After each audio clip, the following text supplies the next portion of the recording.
মাননীয় chief adviser Japan 3 দিন বলবো না 4 দিনের জাপান সফর শেষে বাংলাদেশে পৌঁছেছেন।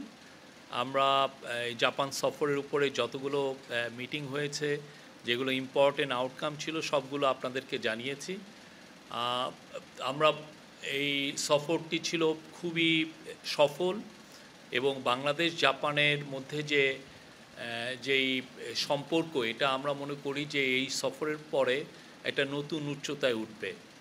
এই সফরে 3টা বিশেষ আউটকাম ছিল। একটা হচ্ছে যে অবশ্যই আমাদের সাথে জাপানের যে বায়োল্যাটারাল যে রিলেশনশিপ, সেটা আরও গভীরতর, সেটা আরও স্ট্রঙ্গার হলো এবং এর ফলে আপনারা দেখেছেন যে জাপান যেই বায়োল্যাটারাল টক্সের পরে যে আমরা যে 6টা MOU সাইন হয়েছে, তার মধ্যে কয়েকটা ছিল খুবই অন্যতম। একটা হচ্ছে যে তারা আমাদেরকে ডেভেলপমেন্ট পলিসি লোন, যেটাকে বাজেট সাপোর্ট বলে, তারা $418 মিলিয়ন আমাদেরকে দিবে জানিয়েছে। এটার এই সংক্রান্ত নোট এক্সচেঞ্জ হয়েছে।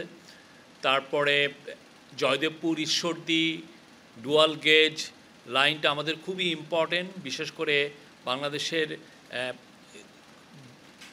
রাজধানীর সাথে আমাদের পশ্চিমাঞ্চলের সাথে, পশ্চিম এবং উত্তরের সাথে একটা মানে নিবিড় কমিউনিকেশনের যোগাযোগের জন্য এটা খুবই ইম্পর্টেন্ট একটা লাইন। সেটাকে ডুয়াল গেজ ডাবল ট্র্যাক করা হচ্ছে এবং সেটার জন্য জাপান জানিয়েছে যে তারা আমাদেরকে 92 বিলিয়ন ইয়েন, যেটা সমমূল্য হচ্ছে $641 মিলিয়ন দিবে এবং ওরা আরও $4.2 মিলিয়ন আমাদেরকে দিচ্ছে বিভিন্ন স্কলারশিপে এবং হিউম্যান রিসোর্সের ডেভেলপমেন্টের জন্য।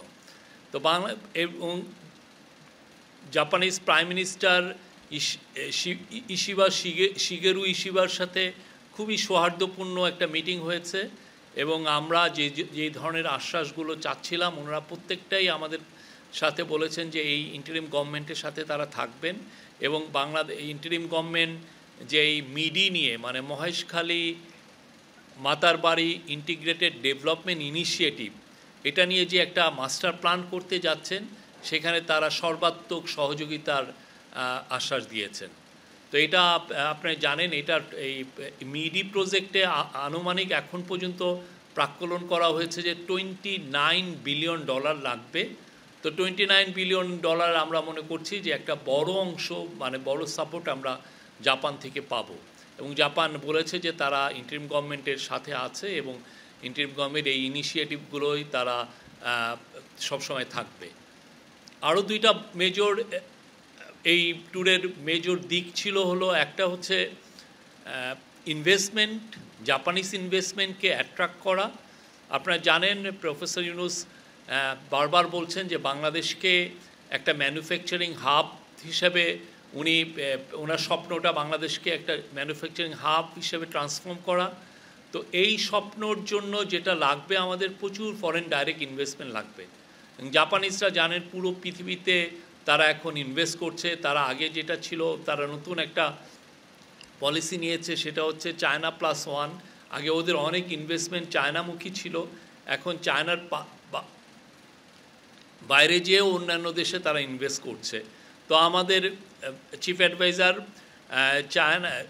জাপানের যে মেন ইনভেস্টমেন্ট এজেন্সি জেট্রোর চিফের সাথে মিটিং করেছেন এবং প্রথমে ওই দিনে উনি জেট্রো চিফের সাথে মিটিং করার পরে সিলেক্ট কিছু বড় বিজনেসম্যান, যারা মানে যেমন সুমিটোমো, মারুবিনি, জেরা, এই কোম্পানিগুলোর সাথে আলাদা উনি আর একটা স্মল গ্যাদারিংয়ে মিটিং করেছেন। পরে একটা বড় একটা মিটিং করেছেন, সেখানে সব ইনভেস্টররাই ছিলেন, পুরো হাউসটা প্যাক ছিল। সেখানে উনি আহ্বান করেছেন জাপানিজদেরকে যে ইনভেস্ট করার জন্য এবং উনি খুবই, আমরা বলবো যে আমরা খুবই ভালো পজিটিভ রেসপন্স পেয়েছি। আপনারা যেমন আমাদের চায়না ট্যুরের পরে দেখেছেন যে কিভাবে চাইনিজ ইনভেস্টররা বাংলাদেশে এসছে। আমরা আশা করছি এই জাপান ট্যুরের পরে অনেক বড় বড় জাপানিজ ইনভেস্টর বাংলাদেশে আসবেন এবং তাদেরকে সর্বাত্মক সহযোগিতা করা হবে বাংলাদেশে ইনভেস্টমেন্ট করার জন্য। আর তৃতীয় যেটা খুবই ইম্পর্টেন্ট দিক, সেটা হচ্ছে যে জাপানের যে ম্যান পাওয়ারের যে মার্কেট, সেটা আমরা মনে করছি যে এই সফরের পরে এটা নতুন দুয়ার আমাদের জন্য খুলল। এটার জন্য কিছু এগ্রিমেন্ট হয়েছে এবং আমরা আশা করছি, এবং জাপানিজ কোম্পানিগুলো যারা আমাদের সাথে সেই একটা এই সংক্রান্ত একটা সেমিনার হয়েছে, সেখানে জাপানিজ কোম্পানিগুলো জানিয়েছে যে তারা আগামী 5 বছরে বাংলাদেশ থেকে 1 লক্ষ লোক নিতে চায়। এটা ওরা এক্সপ্রেস করেছে। আমাদের এখন এই চ্যালেঞ্জটা আসলে আমরা তাদেরকে পাঠাতে পারবো কিনা, এবং সেই লক্ষ্যে প্রফেসর ইউনূস অলরেডি একটা টাস্ক ফোর্স গঠন করেছেন। একটা সমন্বিত উদ্যোগ আমরা নিলে 1 লক্ষ কেন, হয়তো আমরা এর চেয়ে বেশিও পাঠাতে পারবো। এরকম একটা কাজ নেপাল করেছে। নেপাল করার ফলে এখন 1.5 লক্ষ নেপালি জাপানে আছে। সেখানে বাংলাদেশে ওই জাপানে আছে ম্যাক্সিমাম, কেউ বলেন 32,000, কেউ বলেন ম্যাক্সিমাম 40,000। এর বেশি জাপানে বাংলাদেশি কোনো ওয়ার্কার বা বাংলাদেশি যারা ওইখানে পড়ালেখা করছেন, এদের সংখ্যা 40,000-এর উপরে হবে না। অলরেডি আমাদের কিছু কাজ করার কারণে এই বছরের প্রথম সেমিস্টারে 3,000 বাংলাদেশি গিয়েছেন জাপানে পড়ালেখা করতে। এটা রেকর্ড নাম্বার, এবং এটার মূল কারণ ছিল যে তারা আগে যারা 3,000 বাংলাদেশি গিয়েছেন জাপানের ল্যাঙ্গুয়েজ ট্রেনিংয়ের জন্য, এবং এই ল্যাঙ্গুয়েজ ট্রেনিংয়ে আগে যেটা হতো যে কিছু ব্যাংকিং সমস্যা হতো এবং এটার কিছু ভিসাগত জটিলতা হতো, সেগুলোকে আমরা রিজলভ করেছি, এবং রিজলভ করার কারণে এই রেকর্ড পরিমাণ 1 সেমিস্টারে 3,000 বাংলাদেশি গিয়েছেন সেখানে পড়তে। এবং আমরা আশা করছি আগামী আরও 2-3টা যে সেমিস্টার আছে, সেখানে আরও অধিক সংখ্যক বাংলাদেশি যাবেন। এবং এটা বাংলাদেশের যে অ্যাম্বাসেডর উনি বলেছেন এটা অ্যাটলিস্ট 10,000 হবে।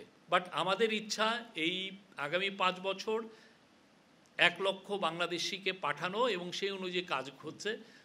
ওই সংক্রান্ত যে সেমিনারে প্রফেসর ইউনূস বক্তব্য রেখেছেন, আমরা আপনাদের সেই বক্তব্যটা শেয়ার করেছি, এবং ওইখানে ইভেন যারা বড় করে তাদের সাথে উনি আলাপও করেছেন, 1-to-1 আলাপ করেছেন। এবং আমরা আশা করছি যে জাপানে বাংলাদেশের যে আগে যে ইমেজ ক্রাইসিস ছিল সেটা থাকবে না, প্রচুর বাংলাদেশি যেতে পারবে। এবং সত্যিকার অর্থে আমরা এমন সময় জাপানে এটা নিয়ে মুভ করছি যে এই সময় জাপানে যেগুলো ট্র্যাডিশনাল সোর্স থেকে জাপান তাদের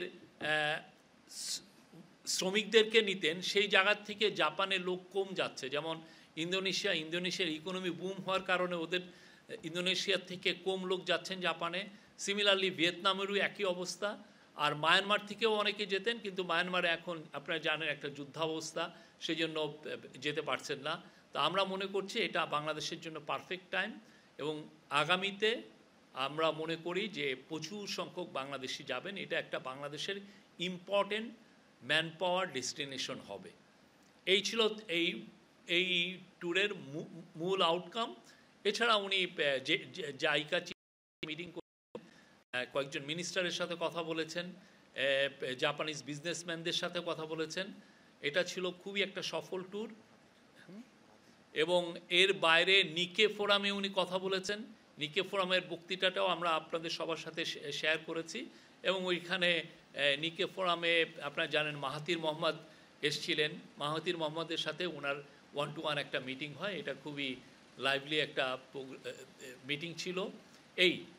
আর আগামীকাল আমাদের একটা ইম্পর্টেন্ট মিটিং আছে, সেই বিষয়ে আমাদের deputy press secretary Azad Majumdar বলবেন। এটা সব ধরনের জব অপরচুনিটি হবে। এটা নিয়ে কাজ করছেন যারা বাংলাদেশি যারা অভিবাসী আছেন সেখানে, তারাও এটা নিয়ে কাজ করছেন। তো ওদের ডিমান্ডটা সব ধরনের ডিমান্ডই আছে, বাট ওদের মূল বিষয়টা হচ্ছে যে একটু ল্যাঙ্গুয়েজ ট্রেনিংটা লাগে। তো বাংলাদেশে যেটা হচ্ছে যে আমরা যেই ল্যাঙ্গুয়েজটা ট্রেনিং দিচ্ছি সেটা হচ্ছে ওদের স্ট্যান্ডার্ডে বলে N5। তো ওরা আসলে চাচ্ছে যে N4-এ যে যাবে সে সাথে সাথেই যে কোনো ধরনের চাকরি পাবে, depending on his or her skill.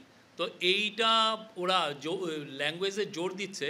But ইদানিং ইভেন ল্যাঙ্গুয়েজের ক্ষেত্রেও আমরা যেটা দেখছি যে ওরা কিছু কিছু ছাড় দিচ্ছে, বিশেষ করে যেমন ধরেন বাস ড্রাইভারের ক্ষেত্রে। আগে যেটা N4 ছাড়া ওরা নিতই না, এখন ওরা বলছে যে না N5ও নিবে।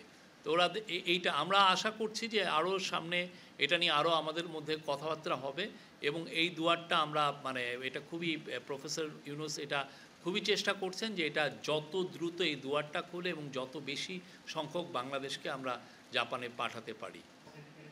না, আপনি খুবই ইম্পর্টেন্ট একটা কোশ্চেন করেছেন। এটা আমরা আসলে দেখছি যে অন্যান্য দেশ কিভাবে করেছে, বিশেষ করে নেপাল, ইন্দোনেশিয়া, ওরা তো এই কাজটা অলরেডি করেছে। কিভাবে ওরা এত অধিক সংখ্যক ছেলে মেয়েদেরকে পাঠাতে পারলো। তো সেই জায়গাটা আমরা আসলে নেপালের যে অভিজ্ঞতা সেটা আমরা নিব। নেপালের অভিজ্ঞতা ওরা ওদের পুরো আমরা জানতে চাচ্ছি যে কিভাবে ওরা স্টেপ বাই স্টেপ এগিয়েছে। তো আমাদের খুব দ্রুত স্কেল আপ করতে হবে। এই স্কেল আপ করার জন্য যে কাজগুলো দরকার সেই লক্ষ্যেই আসলে এই টাস্ক ফোর্সটা করা হয়েছে এবং টাস্ক ফোর্স এটার বিষয়ে নিবিড়ভাবে কাজ করবে এবং সেক্ষেত্রে আমাদের সাথে জাপানে যারা বাংলাদেশি আছেন তারাও আমাদের সাথে কাজ করবেন, তারা ব্রিজ বিল্ডার হিসেবে কাজ করবেন। আমরা আশা করছি যে এই সংক্রান্ত যতগুলো মানে বাধা আছে এইগুলো প্রত্যেকটাই কত দ্রুত আমরা দূরীভূত করতে পারি সেই কাজটা আমরা করছি এবং এই কাজটা সামনে আরও বেগবান হবে। আপনি কি গুম কমিশনে কি ভিজিট করেছেন, গিয়েছেন কোনো একবার? এই যে গুলশানে যে গুম কমিশন যে কাজ করছে আপনি একবারও ভিজিট করেছেন? তাহলে আপনি যদি যেতেন তাহলে দেখতেন যে তারা দিন রাত কাজ করছে। আমি নিজে গিয়েছি, সবার টেস্টিমনি নিয়েছে। এই জিনিসটা তো খুবই প্রতিটা ডিটেলস নিতে হয়। অলরেডি প্রথম কাজটা কি যে ইস্ট্যাবলিশ করা কতজন গুম হয়েছেন, সেই কাজটা নিয়ে কত ডিটেল নিতে হয়, টেস্টিমনিগুলো নিতে হয়। এই প্রত্যেকের ইন্টারভিউ ওরা নিচ্ছেন, কেউ ইভেন শুক্র শনিবারও কাজ করছেন। আমি আপনাকে রিকোয়েস্ট করব প্লিজ আপনি গুম কমিশনে যান, তাদের সাথে কথা বলেন, তারা কি কাজ করছে একটু দেখেন। হ্যাঁ, যারা গুমের শিকার হয়েছেন তারা তো অবশ্যই তারা তাদের ন্যায় বিচারটা চাবেন, তাদের আত্মীয় স্বজন অনেকেই এখনও নিখোঁজ আছেন তাদেরকে চাবেন। তারা কেন, আমরা সবাই পুরো জাতি হিসেবে সবাই আমরা চাই, জানতে চাই কি হয়েছে। তো এই কাজটা খুবই সিরিয়াসলি করছেন আমাদের গুম কমিশন। এটা নিয়ে অলরেডি আমরা দুইটা রিপোর্ট পাবলিশ করেছি, আরেকটা রিপোর্টও সামনে আসবে এবং আপনারা অনেক কিছু ডিটেলস পাবেন। এই পুরো কাজটা আমরা সবাইকে বলবো যে সিরিয়াসলি সবাই করেন, এটা নিয়ে সবাই জানতে চাই। ওনাদের কাজটা করছেন, আমরা আপনাদের সাংবাদিকদেরও বলবো যে এটা নিয়ে আরও সিরিয়াস জার্নালিজম করেন। আমরা জানতে চাই কেন একটা লোকও যাতে যেই হারিয়ে গেছেন তার প্রত্যেকটা লোক কোথায় গেল, তার ফেট কি হলো, আমরা এটা জানতে চাই। তবে আমি আপনাকে আবারও বলি, আপনি একটু দেখেন তারা কি কাজগুলো করছে, তাদের কাজের আপনি কোনো কমতি আছে কিনা একটু যেয়ে দেখেন। আমাদের কিছুদিন আগে কৃষি সেক্রেটারি এসেছিলেন, এগ্রিকালচার সেক্রেটারি, উনি একটা পুরো ডিটেল আপনার এইখানেই এসেছিলেন, এই বিষয়ে কথা বলেছেন। আর কৃষি নিয়ে যে চিফ অ্যাডভাইজার যে কি উদ্যোগ নিচ্ছেন আপনারা তো প্রায়ই শুনছেন। আজকে উনি জুট নিয়ে কথা বলেছেন, জুটকে কিভাবে আমরা সেই আবার গোল্ডেন ফাইবার হিসাবে দেখতে চাই সেটা নিয়ে বলেছেন। এবং জুটের পুরো জিনিসটা জুটের এখন ওয়ান অফ দ্য বিগেস্ট বাজার হচ্ছে হলো চীনের সাথে আমরা নিবিড় কথা বলছি। চীনের ইভেন আজকে কমার্স মিনিস্টার তার বক্তৃতায় জুটের ইম্পর্টেন্স নিয়ে কথা বলেছেন। তো এটা আমরা সত্যিকার অর্থে আমরা যেই জায়গায় আছি জুটকে আমরা ডাইভার্সিফাই করতে পারিনি। দেখেন আমরা এই বস্তা আর কিছু ব্যাগ ছাড়া আর এছাড়া আমরা তেমন কিছু করতে পারিনি। তো তাদের তো সেই টেকনোলজি আছে, তারা হাইটেক ইউজ করে। তো ওদের সাথে আমাদের যদি একটা ম্যাচিং হয়, ওদের হাইটেক আর আমাদের পণ্য, তাহলে আমরা মনে করছি যে জুটে একটা বড় রকমের কাজ হবে, বিপ্লবও হতে পারে। তো সেই কাজটার জন্য আজকে চিফ অ্যাডভাইজার তার বক্তৃতায় এটা নিয়ে বলেছেন। আর আপনি দেখেন অন্যান্য বিষয়গুলো তো থাকছে, উনি নিজে যে পার্সোনালি শি জিনপিংয়ের কাছে বলেছেন যাতে বাংলাদেশের আম, তারপরে কাঁঠাল এবং পেয়ারা যাতে লার্জ স্কেল চায়নায় নিয়ে যায়। চায়নার তো বিশাল মার্কেট, জাপানেও উনি একই কথা বলেছেন। তো এই যে আম অলরেডি দেখেন এই যে 3-4 দিন আগে প্রথম চালান আম চায়না গিয়েছে। এটা তো এই যে যারা আম করছেন এরাও তো চাষি।